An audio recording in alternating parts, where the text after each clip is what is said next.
ఈరోజు భారత బంధు పిలుపు మేరకు తుని నియోజకవర్గంలో ప్రముఖంగా తుని పట్టణంలో బంధుని మేము సంపూర్ణంగా పూర్తి చేశాం. ఈ బంధుకి సహకరించినటువంటి ప్రజలందరికీ వ్యాపారస్తులు కూడా మేము ధన్యవాదాలు తెలియజేస్తున్నాం. ఈ బంధు యొక్క కారణం ఏంటంటే ఈ మధ్య సుప్రీంకోర్టు ఎస్సీ వర్గీకరణకు అనుకూలంగా ఉన్నట్టుగా కేంద్ర పరిధిలో ఉన్నటువంటి అధికారాన్ని రాష్ట్రాలకి అధికారం బదలాయించినట్టుగా జడ్జిమెంట్ రిలీజ్ చేశారు. దీన్ని మేము ఖండిస్తున్నాం. ఉషా మెహ్రా కమిషన్ వచ్చినప్పుడు కూడా ఆ కమిషన్ యొక్క పరిస్థితులు కూడా తీసుకుని ఆ రోజు కూడా సుప్రీంకోర్టు వర్గీకరణ వ్యతిరేకంగానే స్పందించారు. బాబాసాహెబ్ అంబేద్కర్ రాసినటువంటి రాజ్యాంగంలో ఉన్నటువంటి ఈ యొక్క రిజర్వేషన్ని కొంతమంది స్వార్థపూరితమైనటువంటి ఆలోచనతోటి దళితుల మధ్య అంటే రెండు వర్గాల మధ్య మాలా మాదిగల మధ్య 1997లోనే ఒక శిక్ష తగిలించారు.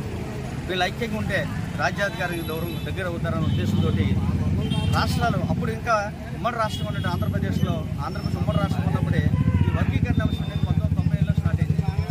దీనికి మందకృష్ణ మాది గారు నాయకత్వం వహిస్తూ ఆనాటి ప్రభుత్వం ఏదైతే ఉందో ఆ ప్రభుత్వం దాన్ని బలపరిచి రెండు వర్గాల మధ్య శిక్ష పెట్టడం జరిగింది. ఇది సుమారుగా ఇది 37 సంవత్సరాలు పూర్తయింది ఈ ఉద్యమం స్టార్ట్ అయింది. కానీ ఇప్పుడు ఇదే రాష్ట్రం రెండు ముక్కలైన తర్వాత మందకృష్ణ గారికి మా నాయకత్వం తెలంగాణకి ట్రాన్స్ఫర్ అయిన తర్వాత అక్కడ ఉన్నటువంటి మార్పుల యొక్క సంఖ్యాబలం ఎక్కువ ఉంది కాబట్టి ఆ నాయకత్వాన్ని బలపరచుకోవడం కోసం నరేంద్ర మోడీ గారు యొక్క సహకారం తీసుకుని మన ఎలక్షన్స్లో వాళ్ళకి మద్దతు ఇచ్చారు. దీనికి అనుకూలంగా నరేంద్ర మోడీ గారి యొక్క నాయకత్వంలో ఈరోజు వర్గీకరణకి ఒక కొత్త కోణాన్ని తీసుకొచ్చి రాష్ట్రాలకు అధికారం బదలాయించారు. అది రాజ్యాంగ విరుద్ధం కాబట్టి మా నాయకులు అందరూ కూడా సుప్రీంకోర్టులో మళ్ళీ బిల్లు వేశారు.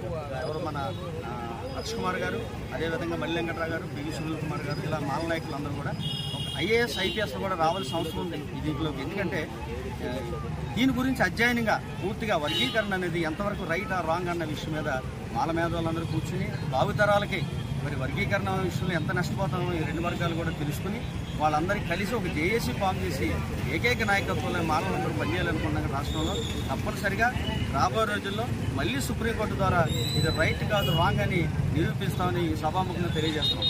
ఇచ్చిన పిలుపు మేరకు కూడా సంపూర్ణమైన బంధును జయప్రదం చేసినందుకు దళిత సోదరులందరికీ కూడా మా యొక్క అభినందనలు. అలాగే 1వ తారీఖున ఇచ్చిన తీర్పును సుప్రీంకోర్టు మళ్ళీ వెనక్కి తీసుకునే వరకు ఈ ఉద్యమం ఎక్కడా కూడా తుని నియోజకవర్గ దళితుల ఆపరని సభాముఖంగా తెలియజేస్తూ మీ అందరికీ సెలవు తీసుకుంటాం. జరుగుతున్నటువంటి సంపూర్ణమైన మద్దతు బంద్కి మా ప్రజలందరూ మద్దతు తెలిపారు. దానికి చాలా ధన్యవాదములు.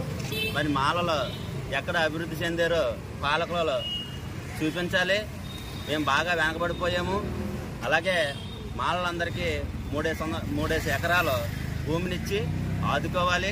మాదిగులు వాళ్ళ కులవృత్తి ఉంది, వాళ్ళని బీసీలో పంపించండి. వాళ్ళు అభివృద్ధి చెందారు.